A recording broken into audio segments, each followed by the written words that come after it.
Hello friends, welcome to my channel truth of share market. So discuss कर लेते हैं stocks for 15 December 2023। First of all this video is only for education purpose. यहाँ मेरा Telegram link and WhatsApp number given है, so please join कर लें। Start करते हैं with HDFC bank. HDFC bank की बात करें तो देखो, ये 4 दिन यहाँ कंसोलिडेशन किया, उसके बाद ब्रेकडाउन किया और वापस उसी रेंज में आ गया। अब क्या यहाँ कंसोलिडेशन करेगा? चांसेस कम है, क्योंकि ये ब्रेकडाउन के बाद ये जो ब्रेकडाउन था वो फेक ब्रेकडाउन साबित हुआ। अब यहाँ आया है तो ऑलमोस्ट ये कोशिश करेगा कि ये इस रैली को कंटिन्यू करे।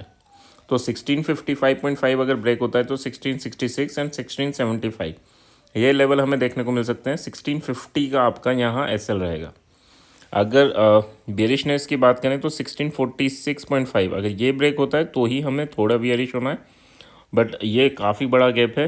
तो अगर ये ब्रेक होता है तो स्टॉक कोशिश करेगा कि इस गैप को फिल करे, तो अच्छी खासी प्रॉफिट बुकिंग आ सकती है। बट हाँ, जब तक ये गैप ब्रेकआउट नहीं हो, ब्रेकडाउन नहीं हो, तब तक आपको बेरिश नहीं होना। तो उसके बाद क्या है, 1633 एंड 1619 ये दो लेवल हमें देखने को मिल सकते हैं। एसएल हमारा 1651 का रहेगा अगर ब्रेकडाउन होता है। बट हाँ, ओवरऑल अगर स्ट्रक्चर की बात करूँ तो ये एक बुलिश काइंड ऑफ स्ट्रक्चर है। थोड़ी बहुत प्रॉफिट बुकिंग इस लेवल तक आए और फिर ये बनाकर, यानी कप विद हैंडल बना के ब्रेकआउट करे और काफ़ी अच्छा मूवमेंट अपसाइड दे सकता है। ठीक है, तो be ready for that. Gap up open होता है, यहाँ टकराता है तो that is a buying opportunity for this target. और अगर वापस रेंज में आ जाता है तो केवल यहाँ तक की सेलिंग अपॉर्चुनिटी हमें देखने को मिलेगी। गैप डाउन ओपन होता है, वंस अगेन ये कोशिश करेगा कि इस रेंज में फिर जाए, तो इस रेंज में आता है तो बाइंग अपॉर्चुनिटी, और यहाँ टकरा के अगर सेलिंग प्रेशर जनरेट होता है तो हम सेल कर सकते हैं। थोड़ी इन चीज़ों का ध्यान रखना। नेक्स्ट बात कर लेते हैं एक्सिस बैंक की। एक्सिस बैंक की अगर हम बात करें तो देखो, एक्सिस बैंक में भी अगर आज आपने देखा तो काफ़ी अच्छा मूवमेंट एक्सिस बैंक में भी हमें देखने को मिला है। एंड लास्ट में अगर देखें तो ये प्रॉफिट बुकिंग आके ऑलमोस्ट यहीं इसने क्लोजिंग की है। गैप अप ओपन हुआ था और काफ़ी ऊपर तक मूवमेंट भी हुआ। देन उसके बाद क्या हुआ, बेरिशनेस इसमें देखने को मिली। तो अब बुलिश कब होंगे तो 1128 ये अगर ब्रेक होता है तो ही हम बुलिश होंगे for the target of 1137 and 1146.5। यहाँ अगर एसएल की बात करूँ तो 1125 का आपका एसएल बनेगा, और इवन 24 का आपका एसएल बनेगा। और 1121 के नीचे थोड़ी बेरिशनेस आपको देखने को मिलेगी 1113 एंड 1103.5। ठीक है, यहाँ अगर एसएल की बात करें तो 1123 का आपका एसएल बनेगा। 2 पॉइंट का एसएल है, छोटे से एसएल है और छोटे ही एसएल हमें यूज़ करने हैं। ठीक है, गैप अप हो जाएगा काफ़ी बड़ा तो फिर चेस करने मत लग जाना कि हाँ अब ऊपर जाएगा। ठीक है, जैसे ये काफ़ी बड़ा गैप अप हो गया तो अब यहाँ पर कोई बुलिश होगा तो वो दिक्कत है। यहाँ कोई बुलिश था, नो डाउट, कोई दिक्कत नहीं है।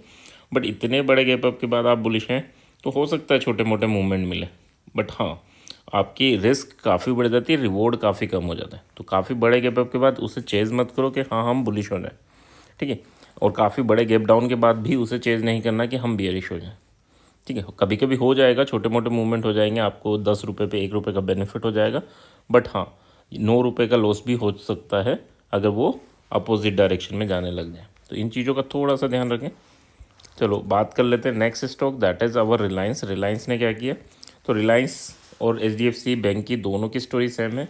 इसने कंसोलिडेशन का ब्रेकडाउन दिया, वापस आया और इसने तो इसके ऊपर भी गया है। ठीक है, तो कल अगर वापस इसके ऊपर जाता है, क्योंकि ये लास्ट कैंडल में क्या होता है कि थोड़ी बहुत प्रॉफिट बुकिंग आती है, बट कल अगर 2467 को फ्रेश ये ब्रेकआउट देता है तो 2483 एंड 2499 ये दोनों टारगेट आपको देखने को मिल सकते हैं। एसएल यहाँ पर आपका रहेगा 2458, और अगर इससे बड़ा भी एसएल आप छोटा भी एसएल आप यूज़ कर सकते हो 2463, ये एसएल भी आप यूज़ कर सकते हो। टेक्निकली ये भी एक एसएल है। नेक्स्ट अगर हम बात करें बेरिश कब होना है तो 2445 इसके नीचे आपको बेरिश होना है for the target of 2424 and 2410।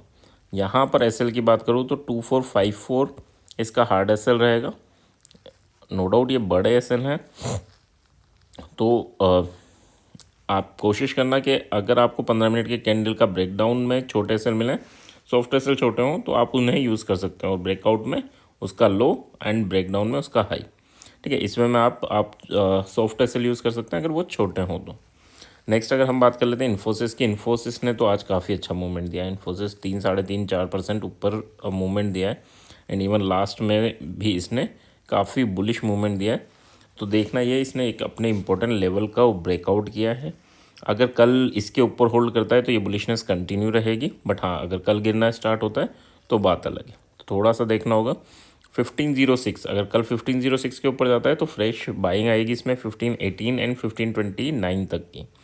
And यहाँ पर अगर हम एसएल की बात करें तो एसएल नो डाउट इसमें थोड़े बड़े हैं 1599, ठीक है।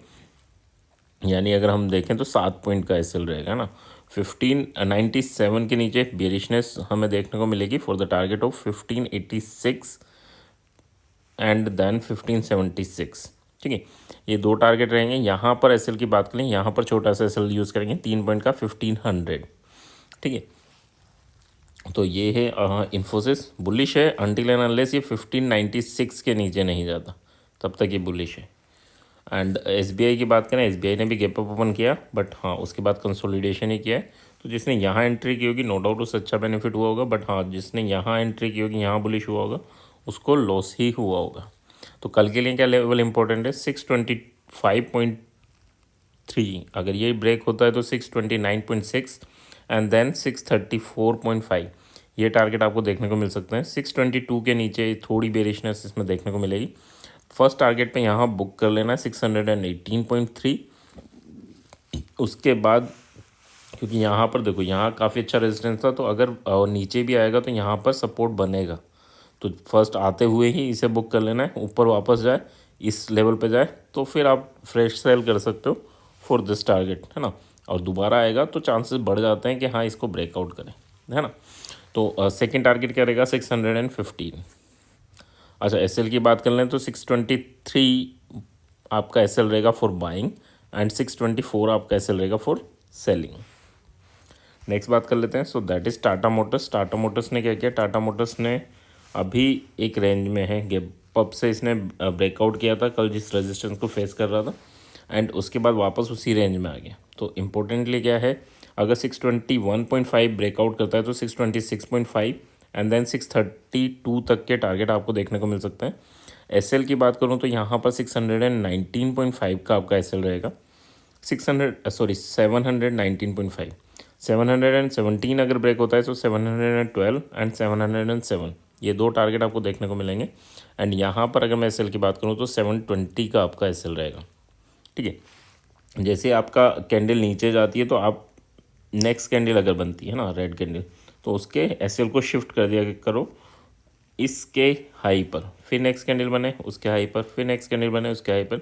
इस टाइप से क्या होगा कि आपके जब वापस कैंडल आएगी तो आपका लॉस कम होगा, और ये बेनिफिट जैसे ही इसको टच करे तो फिर आपको एग्जिट भी कर लेना है। यानी एक तो हमारा क्या हुआ, यहाँ से जैसे यहाँ ही तो हमने शिफ्ट कर दिया अपना एसएल, तो अब या तो हम कोस्ट टू कोस्ट आ गए या छोटे से प्रॉफिट में आ गए। बट जैसे ही नीचे नेक्स्ट कैंडल बनी तो फिर शिफ्ट कर दिया। हाँ अगर टारगेट हिट हो गया तो नो डाउट एग्जिट भी कर लेना है, फिर वेट नहीं करना, ठीक है। तो इन चीज़ों को थोड़ा सा संभल के इस वे में आप ट्रेड ले सकते हैं।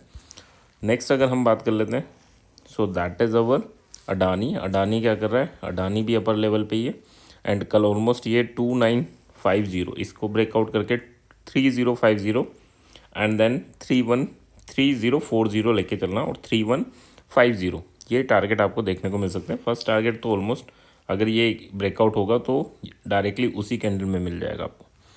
नेक्स्ट अगर हम बात करते हैं 2866, अगर ये 2860 को ब्रेक डाउन करेगा तो ही सेलिंग अपॉर्चुनिटी है for the target of 2750 and then 2630, ठीक है।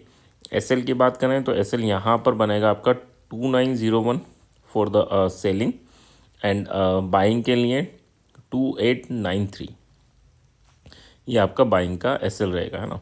इसमें एसएल थोड़े बड़े ही होंगे। एंड उसके अलावा क्या कर सकते हैं, 15 मिनट की कैंडल कोई भी ब्रेकआउट दे उसका लो हम लेके चल सकते हैं एसएल। अब देखो 15 मिनट की कैंडल ब्रेकआउट दे तो इस अडानी जैसे स्टॉक में क्या होता है, वही 15 मिनट की कैंडल इसे भी टच कर देती। तो जब ब्रेकआउट दे मतलब 2950 आपको दिखे तब हम बाइंग में एंट्री करें, बट साथ में उस कैंडल के लो को एसएल लगा दें, ताकि अगर वापस लौट के आए तो हम छोटे से लॉस में या यानी मीडियम साइज़ के लॉस में भी निकल जाएं। बट हाँ उसी कैंडल में यहाँ हिट हो गया तो काफ़ी बड़ा प्रॉफिट भी हम अर्न कर लें। तो रिस्क टू रिवॉर्ड अगर आपके फेवर में, यानी अगर एक पॉइंट का रिस्क है या इन दोनों का डिफरेंस अगर मैं बात करूँ तो ऑलमोस्ट 100 पॉइंट का है, ठीक है। तो 100 पॉइंट का है तो 30 पॉइंट का रिस्क भी है, तो भी हम एंटर कर सकते हैं इस टाइप की ट्रेड में, ठीक है। तो रिस्क टू रिवॉर्ड अगर 1:3 से ज़्यादा है, 1:4 है, 1:5 है, ठीक है, तो आप एंटर कर सकते हो। कब देखना है ये कि हाँ 15 मिनट की कैंडल जब इस लेवल को ब्रेकआउट करेगी तब हम एंटर करेंगे, और उसका लो क्या है वो इम्पोर्टेंट है, ठीक है। 2950, तो वो कैंडल स्टार्ट होनी चाहिए आपकी 2920, मैक्सिमम 2920 से। उससे नीचे है 50 का एसएल है तो फिर बेनिफिशियल नहीं है। तो इस वे में आप अडानी में सोच सकते हैं।